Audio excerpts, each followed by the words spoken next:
এখন আসো কিছু লজিক্যাল ব্যাপার-স্যাপার নিয়ে মানে আলাপ করি। লজিক্যাল অপারেটরস আর কিছুই না, যে লজিক বুঝি তো, লজিক যুক্তিতর্ক, তোমরা যে ফ্রেন্ডরা মিলে বিভিন্ন যুক্তিতর্ক আলাপ করো না, ওইরকম কিছু আর কি। লজিক্যাল, এইটা হইলো ওইটা, ওইটা হইলো এটা, এরকম বিভিন্ন মানে যে লজিক ব্যাপার স্যাপারগুলো আসে, এই এই জিনিসটা হচ্ছে লজিক্যাল অপারেটর।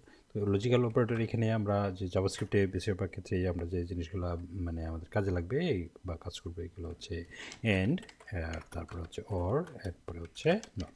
তো অ্যান্ড অর নট এগুলো কীভাবে ইয়ে করে, এটা হচ্ছে অ্যান্ডটা দিয়ে ডাবল এই যে এইভাবে প্রকাশ করে, আর অরটা হচ্ছে এটা পাইপ চিহ্ন, যেটা হচ্ছে শিফটের উপরের বাটনটা, আর পরে হচ্ছে আর একটা হচ্ছে নট দিয়ে এই জিনিসটা কাজ করে। নট দিয়ে তোমার এই মানে এক্সক্লামেশন চিহ্ন দিয়ে নটটা প্রকাশ করে। ওকে, তো এই যদি অবস্থা হয়, তো এটা ধরো কমিটে দিয়ে দিলাম। তুমি একটা জিনিস মনে করবা যে কখন ট্রু অর ফলস হবে, যে বুলিয়ান। আর একটা জিনিস আছে তোমার, এটা হচ্ছে তোমার এটাকে বলে বুলিয়ান বুলিয়ান লজিক। ওকে, বুলিয়ান লজিকটা আর কিছুই না, যখন অ্যান্ড ধরো তুমি হচ্ছে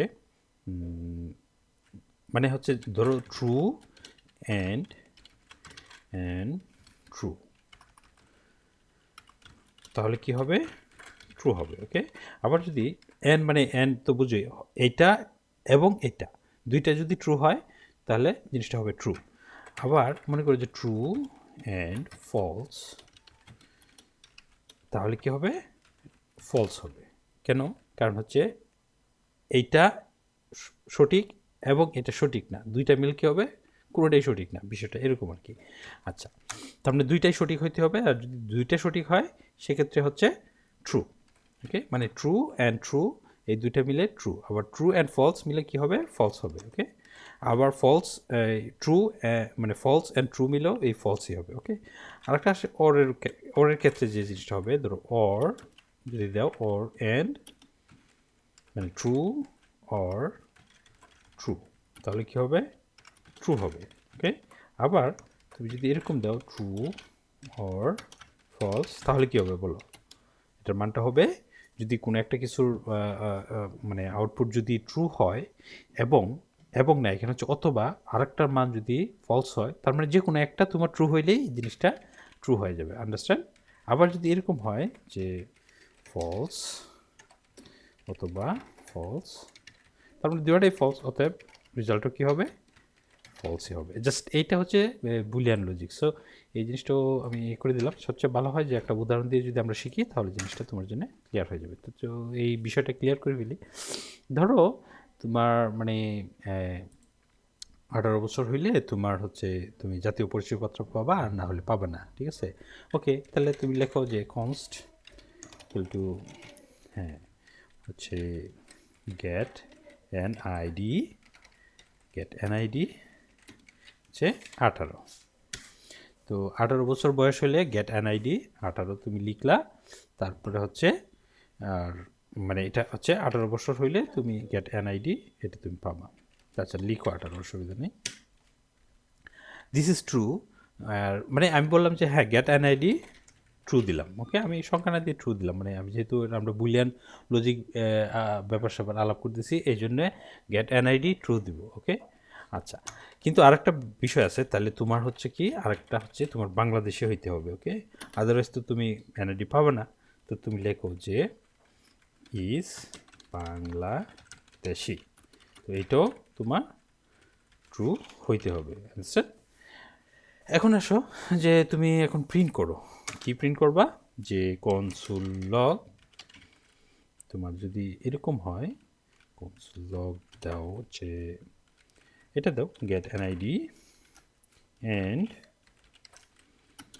ইজ বাংলাদেশি, দেন তাহলে কি হবে। ওকে, তো দেখো এখানে কি আসছে, তুমি যদি দাও প্রিন্ট দাও, তো এখানে একটা true is not defined at, ও আচ্ছা, ট্রুটা ডিফাইন্ড হচ্ছে না কোথায়,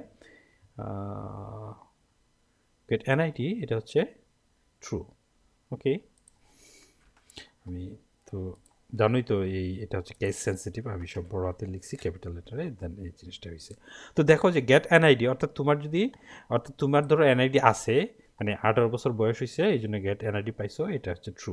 অর্থাৎ তুমি যদি 18 বছর হয়, মানে এটা এনআইডি না দিয়ে বলো যে constants age অথবা যেটা আছে এটাই থাক, আমরা তো বুঝতে পারলেই হলো। ওকে, আমরা হচ্ছে লিখবো যে গেট এনআইডি। ওকে, তো 18 বছর হলে গেট এনআইডি, অর্থাৎ তুমি 18 বছর হয়েছে গেট এনআইডি, মানে 18 বছর হলে get NID equal to true, আর ইজ বাংলাদেশি ট্রু। তুমি বাংলাদেশি এবং 18 বছর বয়স হয়েছে। হ্যাঁ, তো এটা হচ্ছে ট্রু। ট্রুটা হলে কি get NID and is Bangladeshi, তাহলে তুমি হচ্ছে ট্রু। হ্যাঁ, তুমি মানে আইডি পাবা। ওকে, তোমার হচ্ছে এইচ 18, এইটা হবে তোমার পারফেক্ট একটা। ওকে, তো এই 18টা এখানে দাও, তোমার হচ্ছে H 18 and is Bangladeshi, then তাহলে ট্রু, তুমি এনআইডি পাইবা। ওকে, আচ্ছা, এখন যদি এটা হয় যে কনসোল লগ, এটা কি হবে, এখানে তুমি দিলা যে কি বলে এটাকে, এজ 18 অথবা কি হবে যে ইজ বাংলাদেশি, তখন কি হবে, হ্যাঁ তখনও ট্রু। তার মানে হয় তুমি বাংলাদেশি অথবা তুমি 18 বছর বয়স হয়েছে, তো তুমি কিন্তু মানে যেটা একটা থাকলেই হলে তোমার, তুমি বাংলাদেশি অথবা বয়স হচ্ছে 18, তাহলে কিন্তু তুমি এই জিনিসটা পেয়ে যাবে। ওকে, জাস্ট একটা সঠিক হইলেও হইল। আচ্ছা, এরপরে যদি কোনো কারণে মনে করো যে console dot log not Bangladeshi, তখন কি হলো, যদি নট বাংলাদেশি হয় তাহলে কি ফলস, তার মানে তুমি এনআইডি পাবে না। ওকে, এই হলো অবস্থা। তারপরে তুমি একটু চিন্তা করো যে এখন একটু ইফ এলস স্টেটমেন্টে আমরা যদি চাই, তাহলে আমরা একটা প্রিন্ট করে দিই। ওকে, যাও, ইজ ইফ, তার মানে কি হবে, তুমি তোমার age 18 and is Bangladeshi. Okay, then console হবে কনসোল ডট লগ, এটা হবে ধরো এরকম যে you are eligible for NID. আচ্ছা, এই জিনিসটা প্রিন্ট হবে। এখন এটা যদি এরকম হয়, এলস যদি এরকম না হয় তাহলে কি হবে, মানে এই জিনিসটা তুমি দেখো, যদি এই ট্রু আর ফলস এটার ভ্যালু যদি কোনো একটা চেঞ্জ করি আমরা, তখন কি হবে, তখন হচ্ছে যে এই জিনিসটা হবে যে ধরো ফলস দিলাম, হ্যাঁ, তখন কি হবে যে বাংলাদেশি না। যদি বাংলাদেশি না হয় তাহলে তুমি প্রিন্ট করো যে console dot log you are not eligible for NID. তার মানে জিনিসটা দেখো, যেটা আমি যদি যখন ফলস বলে দিছি অথবা এইটাকে ফলস বলছি, যে কোনো একটা ফলস হয়েছে, ফলস তো ফলস, আর হচ্ছে যে ফলস ট্রু হচ্ছে false. Okay, you are not eligible for NID. আবার যদি দুইটা সঠিক হয় তাহলে ফলস, মানে ফলস, আবার ফলস ট্রু ফলস হচ্ছে ফলস, আবার হচ্ছে ট্রু হচ্ছে, সব যদি ট্রু হয় তাহলে ট্রু। আচ্ছা, এখন আসো যে এখন যদি এরকম হয়, আমরা যদি এর না দিয়ে অর দিই, এখানে অর অপশনটা যদিও কার্যকর না, সেক্ষেত্রে আমরা জাস্ট তুলনা করার জন্য, মানে জাস্ট লজিকটা দেখার জন্য আমরা এটা ব্যবহার করতেছি। যে ধরো এজ 18 তোমার, অর এজ বাংলাদেশি হলেও পাবে, অথবা এজ 18 হলেও পাবে। ওকে, তো তুমি যদি এরকম হয়, তো এটা রিফ্রেশ করো, দেখো যে কি হচ্ছে, you are eligible for NID, মানে যে কোনো একটা হইলেই তোমার কন্ডিশন মিট করলেই তোমার এনআইডি পাওয়া যাবে। ওকে, আচ্ছা, এখন যদি এইটা হয় যে একটা যদি ফলস হয়, ধরো তোমার বয়স 18 হয় নাই, তারপরে কি হবে, তুমি দেখো তোমার বয়স 18 না হলে তুমি কি এলিজিবল, অর্থাৎ এনআইডির জন্য এলিজিবল হয়ে গেছো। ঠিক আছে, তো এই জিনিসটা তো আমাদের কন্ডিশন মিট করতেছে না, এই জন্যই জিনিসটা এরকম যে এক্ষেত্রে তুমি অ্যান ব্যবহার করবা আর না অর ব্যবহার করবা, এক্ষেত্রে তুমি অবশ্যই অ্যান ব্যবহার করবা। ওকে, তার মানে তুমি চিন্তা করো জিনিসটা, যে অ্যান্ড হইলে তোমার দুইটা কন্ডিশনেই তোমাকে মিট করতে হবে, আদারওয়াইজ এখানে ফলস হয়ে যাবে। আর যদি অর হয়, যে কোনো একটা কন্ডিশন মিট করলেই তোমার রেজাল্ট মানে ফলস, মানে পজিটিভ হয়ে যাবে। ওকে, জাস্ট এই জিনিসটাই, তার মানে অ্যান্ডের জন্য হচ্ছে মানে হচ্ছে সব condition, all condition should be true.